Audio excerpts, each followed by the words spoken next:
soo dhawow wandhawahay waxaad nooga warantaa mar haddii aad goobjooga xaggaas ahayd oo marxaladda aad la socotay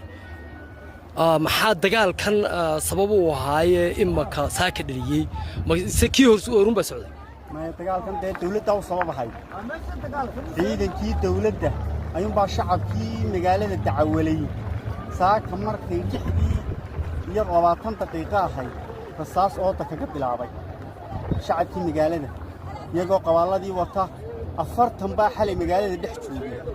40 askari oo korneyl ku jiro ayaa magaalada xalay ilaa shil dhex joogay odayaashii magaalada dacawalay dhalinyaradii magaalada dacawalay intuba waxay tiri ciidankaasi waa ciidan inaga inala mid ah cid lama dagaalami karto cid wax kuma samayn karto waa markii dagaalka korashalay toolaba dhacay 40 ka magaalada cuntada siinaysay baabuur bay u dalbeen qabaalkii degmada loogu yeeray qabaalkii degmada markii yimid waxay yiraahdeen walwal iska joogaynaa caaway habeen noqotay ciidankaasi sidoo deganaa ayba 3 qabaalo kala nagaga yimaadeen haw 3 qabaal magaalada markay 4 habeenimo soo galeen baa ciidan magaalada ilaalinaya rasaas ku habeenimada dib uga noqdeen magaalada duleedkeedii bay istaageen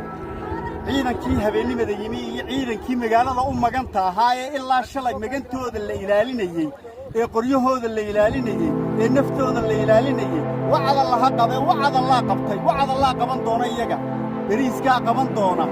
ciidankii la ilaalinayay hubka hadii laga gurto qoshi bay ahay hadii la laayo ciisbay weydiiseen waxa la yidhi waa Soomaalinimo waa ciidan baa la yidhi inaga inoo magan yihiin layn mayna baa la yidhi 40 baa saaka magaalada ku bilaabay bariiska siiye xalay ee shalay qadada siisay ee magan gelisay 40 baa ku bilaabay magaaladii iyo 3 qabaale ka yimi xalay tola 4 habeenimo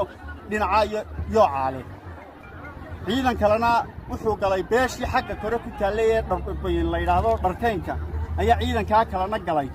ciidanka kale warkamaan helnaa anagu magaaladan joognay dagaalkaas magaaladu nagu qabsaday shacabkii halka waa lagu xasuuqay ciidanka dawladdu bay ahayd ciidanka xalay la magan geliya 40 askariya bay haayeen 3 qabaal baa ku soo kordhay ciidankaas magaalada laayay wacada la qabtay iyaga wacada la qaban doona oday xasan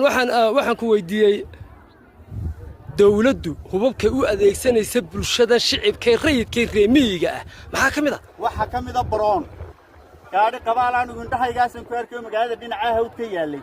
baroon baa saaraa BKM saneefar qoryaha yaryar ee aakayga waxay u adeegsanayeen qoryo aan macnaha shacabka loogu talagalin in loo adeegsado ayaa loo adeegsanay aad iyo aad baad maasantay kaas wuxuu ahaa oday goobjooga ka ahaa deegaankii ama qabalayadii saaka dirirta xoogii ay shicibka lagu laayay ee lagu xasuuqay bulshadii ku nooleed magaalada dacawalay iyo deegaamadeedaba oo dawladdu u adeegsanayso hububka noocyadeeda kala duwan ee uu ugu yeer yahay qoriga BKM ka la yiraahdo